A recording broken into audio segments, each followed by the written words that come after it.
24वें शिक्षा पत्र में काल भक्त को बाधा रूप नहीं हो सकता, क्योंकि काल भगवान की शक्ति होने के कारण भगवान के अधीन है, इसलिए भगवत भक्तों के ऊपर उसका प्रभाव नहीं पड़ता, अर्थात ज्यादा नहीं पड़ा, यदि वो भक्त भगवान के प्रति पूर्णतः आश्रित हो। इस विषय का निरूपण कल की कारिका में हमने देखा, और कैसे श्री महाप्रभु जी के कृपा पात्र जो भक्त हैं उनका काल के विपरीत भी उनका उद्धार भगवान कर देते हैं, ऐसा श्री महाप्रभु जी ने, श्री हृदय जी ने स्पष्ट किया। अब आगे, तदीयैः सर्वकार्येषु न कालश्चिन्त्यतां हृदि तथैव तस्य लीलेति वचनात् सर्वचिन्त्यताम्। शब्दार्थ, जो तदीय हैं तिनको सर्व कार्य में हृदय में काल को चिंतन नहीं करना।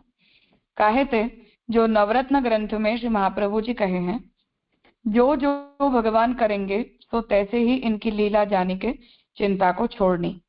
यह वचन तय प्रभु की लीला को ही चिंतन करनो। टीका, जो तदीय हैं सर्व काल भगवत धर्म में निपुण है तिनको अपने काल की चिंता नहीं करनी।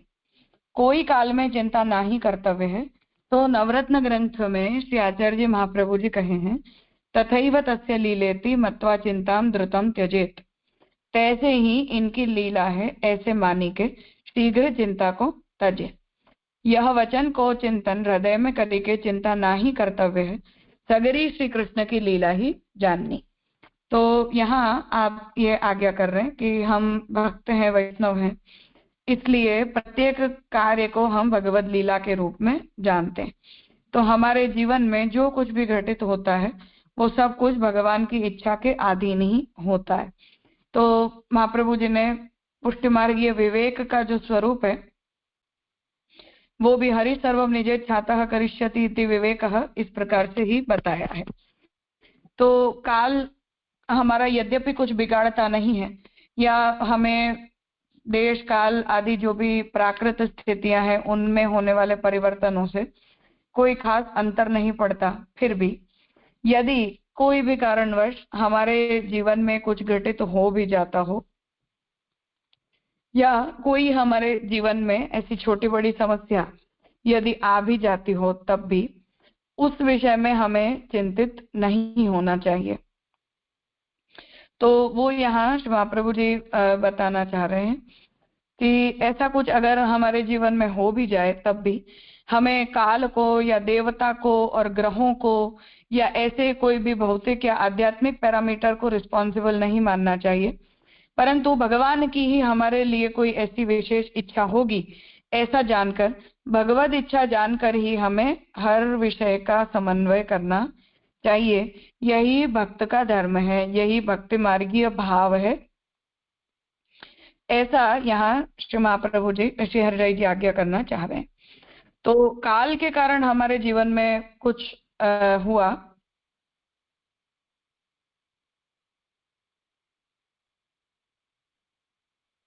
तो भी हमें ये काल के कारण हुआ है ऐसा नहीं सोचना चाहिए, परंतु भगवान की ही ऐसी इच्छा है ऐसा हमें जानना चाहिए, और भगवत लीला जानकर उस परिवर्तन को हमें स्वीकारना और चिंता का त्याग करना।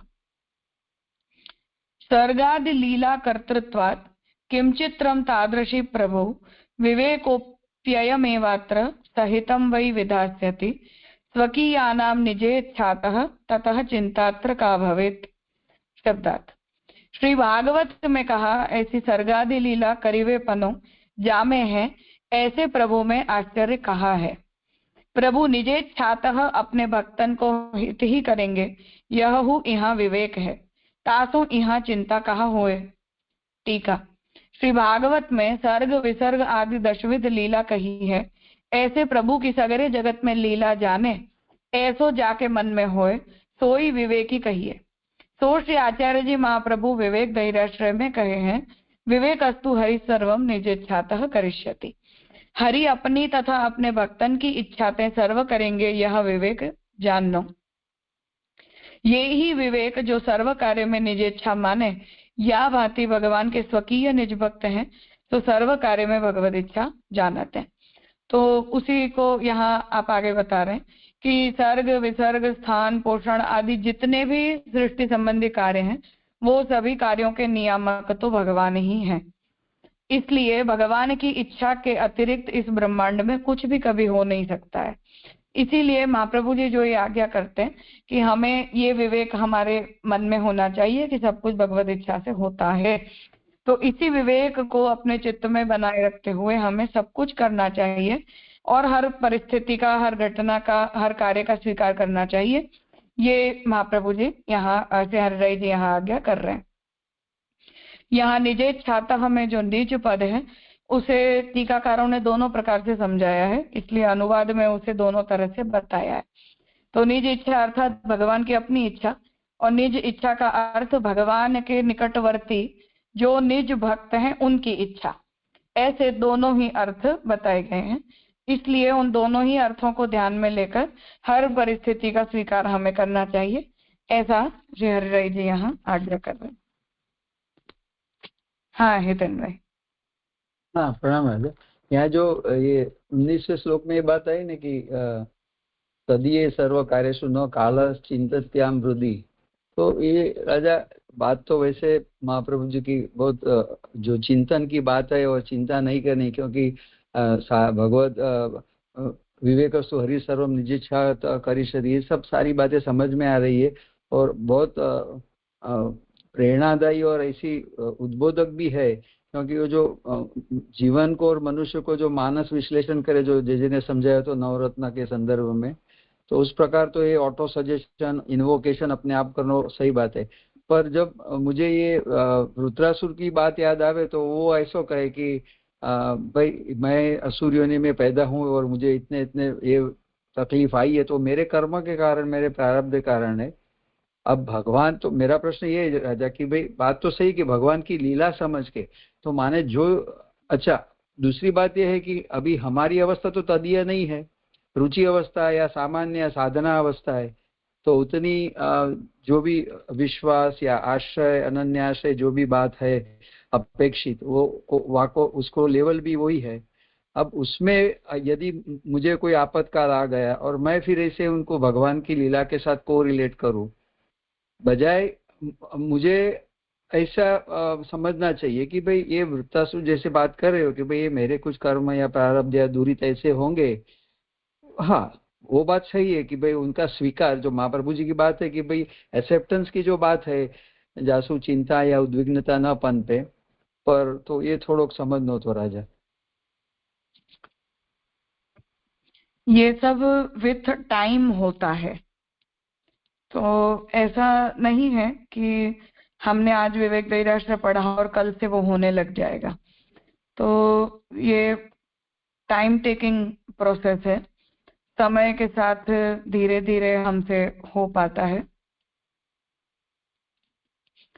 तो वो बात समझनी चाहिए कि ये हर स्थिति में हम बहुत स्वस्थ रह पाए, ये तो टाइम टेकिंग प्रोसेस है, एक बार में नहीं हो पाएगा। और जब हम अपने आप को इसके लिए धीरे धीरे प्रिपेयर करते हैं तो वो प्रिपरेशन के रूप में ये होता है। तो मुझसे अभी ये नहीं है मेरे अंदर ये पॉसिबल कि मैंने सोचा और एक्सेप्ट कर लिया और वो सब कुछ हो गया, तो समय लगेगा। परंतु एक प्रैक्टिस बनाने के लिए तो अभी से भी मुझे अपने मन में तो यही रखना पड़ेगा कि हाँ ये भगवान की इच्छा से ही हुआ और ऐसा ही हुआ, इस तरह से।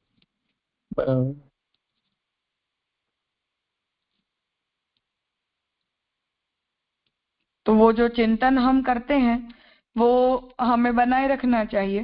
धीरे धीरे जैसे जैसे भगवान चाहेंगे ऐसे हमारी दृढ़ता उसके अंदर बढ़ती जाएगी, पर someday needs to be the first day। बराबर ऐसे प्रभु को अनुसंधान, जैसे कुछ अभिष्ट हुआ तो अपन भगवान की कृपा है कि ठाकुर जी की कृपा से, और अनभिष्ट हो गया तो फिर प्रभु की इच्छा, जैसे उसी तरह समझ के इन्वोक करना है दादा। हाँ जी। राजा यानी पॉजिटिव इन्वोकेशन इसके लिए भी करना चाहिए।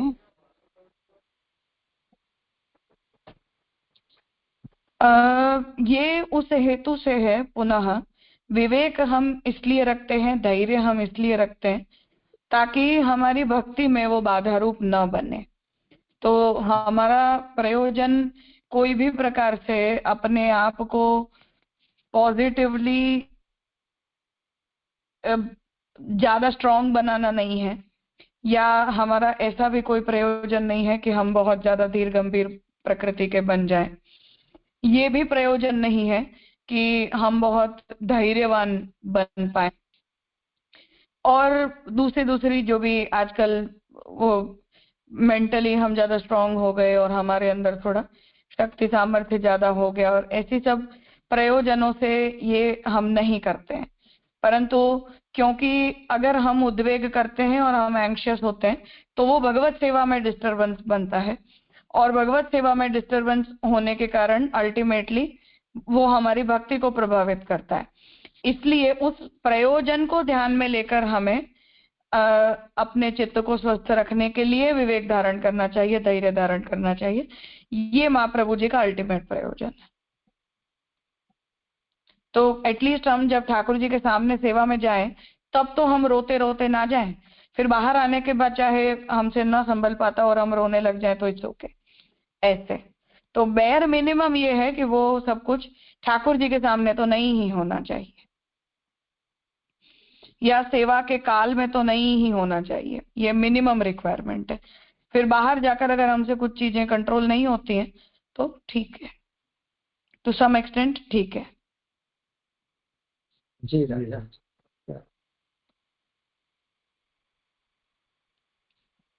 तो ये ऐसी स्थिति है कि कोई भी विपरीत परिस्थिति हमारे जीवन में घटित हो भी गई तब भी हमारा चित्त अगर ठाकुर जी के सुख को प्राइमरीली सोच सकता है कि हम ऐसे उपस्थित होंगे तो प्रभु को कष्ट होता है, ठाकुर जी के सामने वो अविवेक कहलाता है, और भगवत सेवा हमारा प्राथमिक धर्म है, चाहे दुनिया में कुछ भी हो जाए या हमारे पारिवारिक स्थितियों में कुछ भी हो जाए।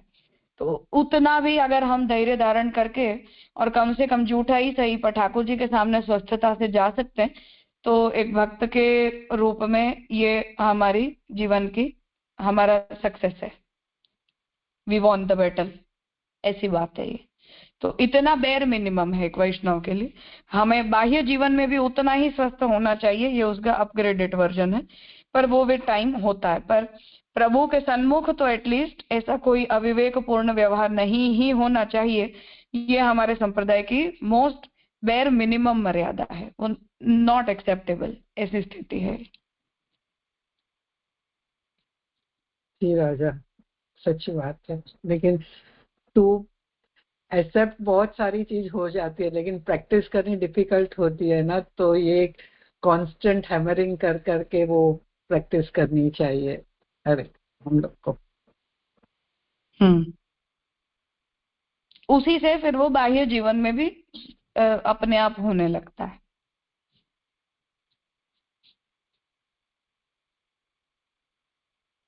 जी राजा, क्लियर।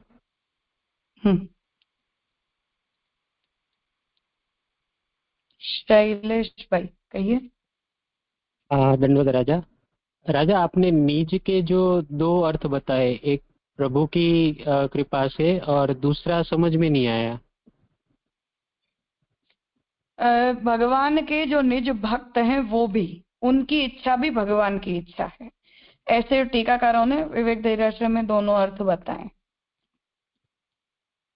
अच्छा, मतलब भक्त की इच्छा भी जो है वो भी मतलब ऐसे प्रभु की इच्छा है, ऐसे ही समझना है। हाँ, जो निज भक्त हैं उनकी, तो हाँ। वो जैसे महाप्रभु जी की इच्छा ठाकुर जी की इच्छा है, या दामोदर दास जी जैसे जो उत्तम भक्त हैं उनकी इच्छा ठाकुर जी की इच्छा है, या हमारे जो भी गुरु हैं, पिता हैं, हमसे जो उत्तम सीनियर वैष्णव हैं उनकी इच्छा ठाकुर जी की इच्छा है, ऐसे। अच्छा राजा, ठीक है, धन्यवाद राजा।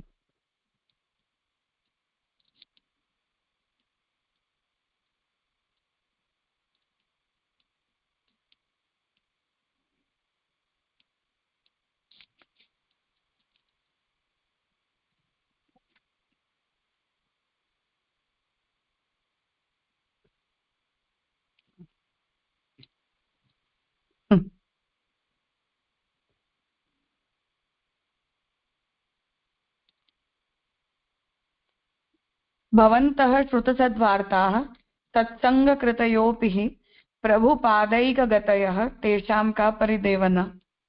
शब्दार्थ, तुम सुनी है सद्वार्ता भगवदीयन की वार्ता जिनमें ऐसे और सत्संग करीवे वारे तथा प्रभु के चरणारविंद में ही एक आसक्ति वारे हो, इनको कहा चिंता है। टीका, और तुम तो भगवान के संबंधी हो, भगवत भाव सुनो हो, भगवत वार्ता सुनो हो और सत्संग हो बहुत करो हो, ताते तुमको कोई प्रकार की चिंता ना ही कर्तव्य है। प्रभु जो श्री कृष्ण तथा श्री आचार्य जी महाप्रभु जी तिनके पद कमल में तुम्हारी प्रीति है, ऐसे तुम हो तासो परिवेदना चिंता ना ही कर्तव्य है। तो ये आज्ञा हरिराय जी अपने छोटे भाई गोपेश्वर जी को ही विशेषतः दे रहे हैं कि उनके भी जीवन में जो भी परिवर्तन हुआ है भौतिक जीवन में, उसके विषय में भी उन्हें चिंतातुर नहीं होना चाहिए, क्योंकि वो भी भगवान निष्ठ हैं। तो भगवान की सेवा में भी संलग्न है, ठाकुर जी के स्वरूप गुण आदि का चिंतन भी वो करते ही हैं, सत्संग भी बहुत करते हैं, इसलिए उन्हें किसी प्रकार से चिंतित नहीं होना चाहिए। तो महाप्रभु जी जो हैं उनके चरण कमलों में उन्हें प्रेम है, इसलिए उन्हें किसी भी प्रकार से चिंतित नहीं होना चाहिए, ऐसी आज्ञा यहाँ कर रहे हैं। धर्म संस्थापनार्थाय यस्य प्राकट्यमुच्यते सही धर्म व्यतिकरम स्वकृतम सहते कथम। शब्दार्थ, धर्म के सुंदर स्थापन के अर्थ जिनको प्राकट्य सर्वत्र कहो है, तो स्वकृति सो धर्म को व्यतिक्रम नाश करे तो कैसे सहन करे। टीका, धर्म के स्थापन के लिए श्री महाप्रभु जी को तथा श्री गोसाई जी को प्राकट्य है सो उचित है। प्रभु सदा धर्म की रक्षा करी है, सो भगवदीय गाये हैं, चहु युग वेद वचन प्रतिपार्यो, धर्म ग्लानि भई जब ही जब तब तब तुम वपु धार्यो, सतयुग श्वेत वराह रूप धर हिरण्याक्ष रिपु मार्यो, त्रेता राम रूप दशरथ ग्रह रावण कुल संहार्यो, द्वापर व्रज डूबत ते राख्यो सुरपति पाया न पार्यो, कंसादिक दानव सब मारे वसुधा भार उतार्यो, कलियुग श्री वल्लभ ग्रह प्रकटे मायावाद निवार्यो, मानिक चंद प्रभु श्री विठ्ठल पुरुषोत्तम रूप निहार्यो। या भांति श्री विठ्ठल पुरुषोत्तम रूप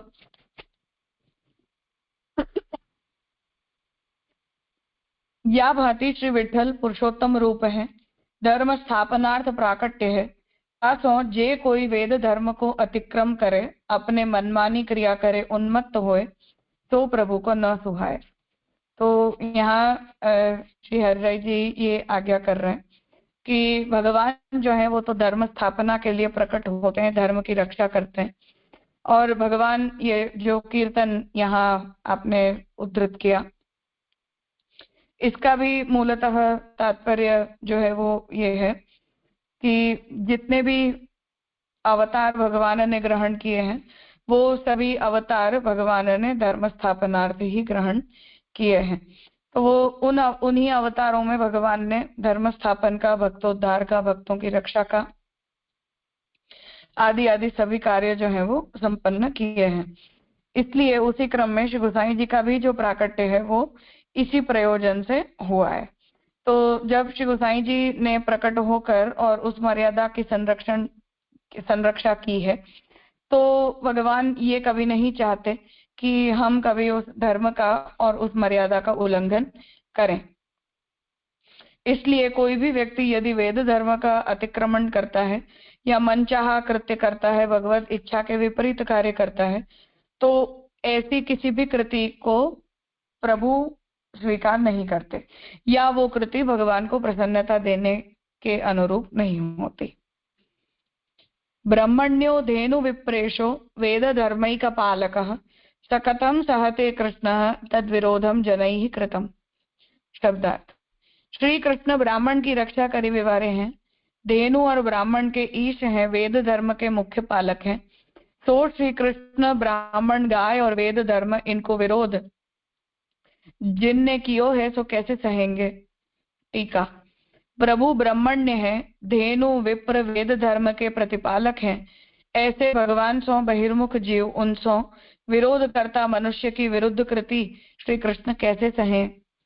तो आप यहाँ ये आज्ञा कर रहे हैं कि भगवान ब्राह्मण, गाय, विप्र अर्थात उत्तम धर्म का अनुसरण करने वाले जो विद्वान है वो वेद धर्म के प्रतिपालक भगवान है। इन सभी की भगवान रक्षा करते हैं और इन सभी की रक्षा करने का व्रत भगवान धारण करते हैं।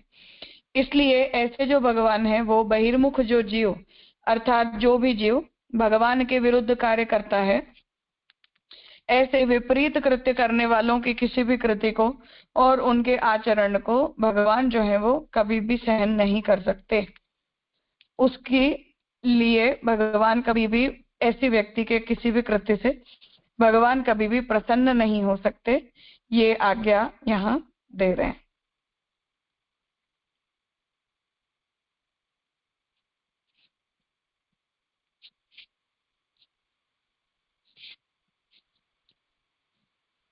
निर्दोष पूर्ण गुण राजा एक सेकंड। परमानंद। हाँ बोल। हाँ सॉरी राजा, मैं सोचा आप वेट कर रहे थे तो पर यहाँ नहीं बोलिए। हाँ सडनली ये टॉपिक कैसे आ गया राजा कि जो प्रभु को प्राकट्य आगे बताओ, फिर आश्रय की भावना और ये सब जो बातें आकी सडनली ये टॉपिक्स को कैसे संलग्न करे? अभी वो उपसंहार तक आगे बढ़ेगा तब हो जाएगा। अच्छा जी जी ओके ओके। वो तो एक एक श्लोक से उसे डेवलप कर रहे हैं सब्जेक्ट को। हाँ ओके।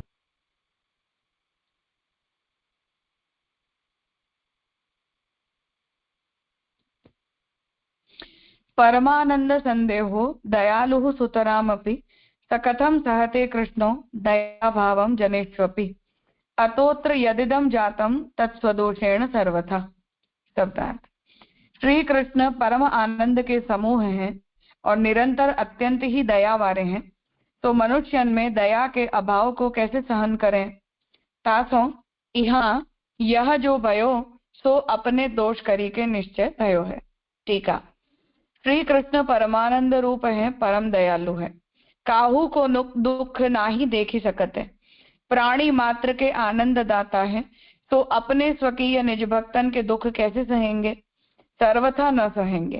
ताते वैष्णव भगवदीय को यह लक्षण है, जो लौकिक वैदिक कछु कार्य सिद्ध न होए, काहू वस्तु की हानि होए, तहाँ अपनो ही दोष विचारनो, देह संबंधी अनेक दुख में अपनो ही दोष विचारनो। तो यहाँ आप आज्ञा कर रहे हैं कि भगवान तो आनंद रूप है, दयालु हैं, किसी भी जीव के दुख को भगवान सह नहीं पाते, देख नहीं पाते। जीव मात्र को भगवान परम आनंद को प्रदान करने वाले हैं, इसलिए अपने जो स्वकीय निज भक्त हैं उनके दुखों को भी भगवान सह नहीं सकते। तो भगवान हमें देखकर दुखी होते हैं, हमें देखकर भगवान अप्रसन्न होते हैं। इसलिए भगवदीय का ये लक्षण है कि लौकिक वैदिक कुछ भी अगर हमारा सिद्ध न भी हो पाता हो और किसी भी वस्तु की हानि हो भी जाती हो, तब भी अपना दोष समझना चाहिए कि हमारे ही किसी प्रारब्ध कर्म के कारण या हमारे ही किसी दुष्कर्म के कारण हमें वो दोष प्राप्त हुआ या उस दुख को हमें सहना पड़ा या वो अपराध हमें लगा। तो ऐसा सोचकर हमें अपने चित्त को स्वस्थ कर लेना चाहिए, क्योंकि हमारी जो अस्वस्थता है वो प्रभु को प्रसन्नता नहीं देती है। तो भगवान जो है वो उससे अप्रसन्न होते हैं, भगवान को उससे समस्या होती है, प्रभु को उससे कष्ट होता है। इसलिए हमें अपनी उस अप्रसन्नता को या अपनी चित्त के उस अस्वस्थता को दबा कर भी जैसे भी हो पाए ऐसे भी उसका उपाय करके और प्रभु की प्रसन्नता में अपने चित्त को हमें प्रसन्न करना चाहिए, अपने चित्त को हमें स्वस्थ करना चाहिए। वो अपने सुख का विचार करके नहीं या अपनी व्यवस्था का विचार करके नहीं, परंतु भगवत प्रसन्नता का विचार करते हुए हमें अपने चित्त को स्वस्थ कर लेना चाहिए। ये यहाँ आज्ञा कर रहे हैं। राजा यही संदर्भ में मैं पूछ रहे तो यहाँ एकदम क्लियर हो गए हो। जैसे लौकिक वैदिक में कुछ अभिष्ट अनभिष्ट हुआ और देह संबंधी यदि कुछ दुख या आपातकाल है तो अपने दोष को या अपने प्रारब्ध कर्म को विचार करना, यहाँ एकदम क्लियर हो गया राजा। जी राजा। वो गोविंदास भल्ला की वार्ता में महाप्रभु जी ने इसीलिए ये कहा कि आप सेवा करते हो, इसमें आपको तो संभवतः आनंद है, क्योंकि उनकी ऐसी जो भी इच्छा है वो पूरी हो पा रही है। परंतु प्रभु को उससे प्रसन्नता नहीं होती है। इसलिए महाप्रभु जी ने उनसे ये कहा कि आपको अपना प्रकार बदलना चाहिए। जी जी राजा, एग्जैक्ट। हम संभवतः उन चीजों को स्वीकार पाते हों या ठीक ठाक रह भी पाते हों, परंतु हम ऐसे चेहरे से ठाकुर जी के पास जाएं तो उससे प्रभु को अप्रसन्नता होती है। तो जो ये सोपाधिक भक्ति का प्रकार है वो और निरुपाधिक भक्ति का प्रकार है, उसमें ये बाय डिफॉल्ट अंतर है, और ये अपने आप में एक बहुत बड़ा अंतर है। उसी वजह से हम ठाकुर जी के सामने कभी प्रार्थना नहीं करते, ठाकुर जी से कभी मांगते नहीं, ठाकुर जी के पास जाकर अपनी जो भी समस्याएं हैं उन्हें कभी बोलते नहीं है। ये अपने यहाँ की डिसिप्लिन नहीं है। और वो डिसिप्लिन के दोनों ही पर्पज है। एक प्राथमिक पर्पज जो महाप्रभु जी विवेक दयाश्रम में बता रहे हैं, वो प्रार्थित एवा ततः किम स्यात् स्वाम्य विप्रय संशयात्, ये तो है ही कि उससे प्रभु के अभिप्राय पर संशय होता है, परंतु उसका दूसरा प्रयोजन जो है वो भगवत सुख का विचार भी है कि हम यद्यपि ठाकुर जी सर्वज्ञ हैं, तो प्रभु ऐसा कुछ नहीं है जो प्रभु नहीं जानते। तो हमारे चित्त में जो भी क्लेश अगर है तब भी भगवान जानते ही हैं, परंतु हम अपने मुंह से ठाकुर जी के सामने ऐसी सब बातें करके और प्रभु को अपने दुख में सहभागी नहीं बनाना चाहते, या अपने दुख से ठाकुर जी को हम उद्विग्न और अप्रसन्न नहीं करना चाहते। तो यद्यपि ऐश्वर्य भाव का विचार करने से ठाकुर जी को कभी कोई उद्वेग नहीं होता, प्रभु तो भविष्य जानते हैं, इसलिए उसका जो भी सॉल्यूशन है वो भी भगवान जानते हैं, परंतु सुखोपचार का ये अतिरेक है, इतना अतिरेक है कि हम कभी ये नहीं चाहते कि हमारी पारिवारिक समस्याओं का लेश मात्र भी प्रभाव ठाकुर जी के ऊपर पड़े, या प्रभु तक वो बात कभी भी गलती से भी पहुंचे। तो वो उपचार की भावना है, और इतनी उत्तम भावना है कि ये अपनी परंपरा के अतिरिक्त इसका विचार संभवतः और कोई कभी नहीं कर सकता है। सच्ची सुंदर है, सच्ची सही। वो भगवान मर्यादा है या प्रार्थना के विषय में जो भी उसके भौतिक या आध्यात्मिक पक्ष हैं वो सब हो सकते हैं, परंतु शुद्ध पुष्टि मार्गीय और भक्ति मार्गीय पक्ष यही है कि ठाकुर जी के सामने हमें सदा सर्वदा प्रसन्न चित्त ही दिखना चाहिए, चाहे और कुछ भी हमारे जीवन में घटित हो जाता हो। अभी मैंने कल परसों ही एक वैष्णव के चरित्र में वो बात पढ़ी कि वो श्रीरंगम के अंदर एक ब्रह्मोत्सव में एक सेवा होती है। जब ठाकुर जी सवारी में पधारते हैं तब ठाकुर जी के सामने जैसे हम नृत्य आदि करते हैं, ऐसे आलवारों के द्वारा विरचित जो प्रबंध हैं उनका गान करके उसका नृत्य किया जाता है। तो जो भी एक वैष्णव की वो प्रमुख सेवा थी, उन्हें एग्जैक्टली उसके 2 क्षण पूर्व ये समाचार मिले कि उनके पुत्र का एक्सीडेंट हो गया है और उसे हॉस्पिटलाइज किया गया है, परंतु उनकी उपस्थिति के बिना ठाकुर जी की सेवा में विक्षेप हो सकता था, इसलिए उन्होंने अपने आप को मेंटली प्रिपेयर करके और ठाकुर जी की इच्छा जानकर और अपनी सेवा को संपन्न करने के बाद ही वो हॉस्पिटल में गए। उस सेवा को उन्होंने छोड़ा नहीं। ये विचार है, सुंदर, सच्ची बात है, का विचार है। तो हम ठाकुर जी से ये मांगने बैठे हैं कि भाई मेरे पुत्र को ठीक रखना और मेरे जीवन में इसे ठीक कर देना। तो जो भी ये प्रार्थना का प्रकार हमें अन्य सोपाधिक उपासनाओं में देखने मिलता है, ये प्रार्थना का कोई भी कल्प अपने यहाँ भगवत सुखोपचार की दृष्टि से भी गलत माना गया है। तो अविवेक है, ये एक पक्ष है, परंतु ठाकुर जी की अप्रसन्नता और ठाकुर जी के साथ ऐसा विपरीत वातावरण प्रभु की सेवा में क्रिएट करना, वो भगवत लीला के अंदर विक्षेप प्रकट करना है, क्योंकि हमें भी भगवान ने अपनी उस लीला के अंदर सहभागी बनाया है। तो हम तो दृष्ट सहभागी हैं, परंतु हमारे साथ जो भी ब्रजभक्त आदि भी ठाकुर जी के साथ उस हर सेवा के अंदर उपस्थित होते ही हैं।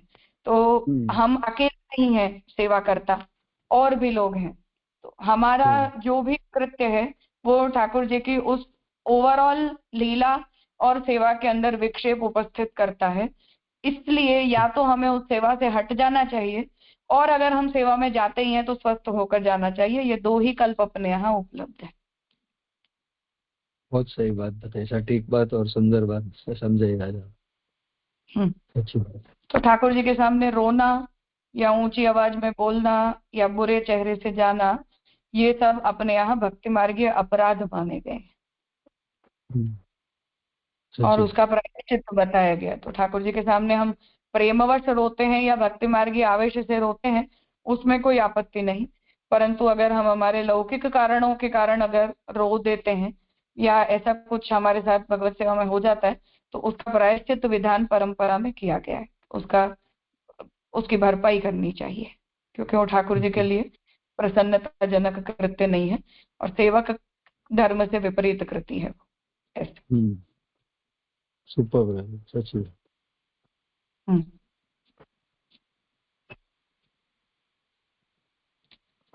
ठीक है, तो आज यहाँ रखते हैं, आगे का विषय कल करेंगे।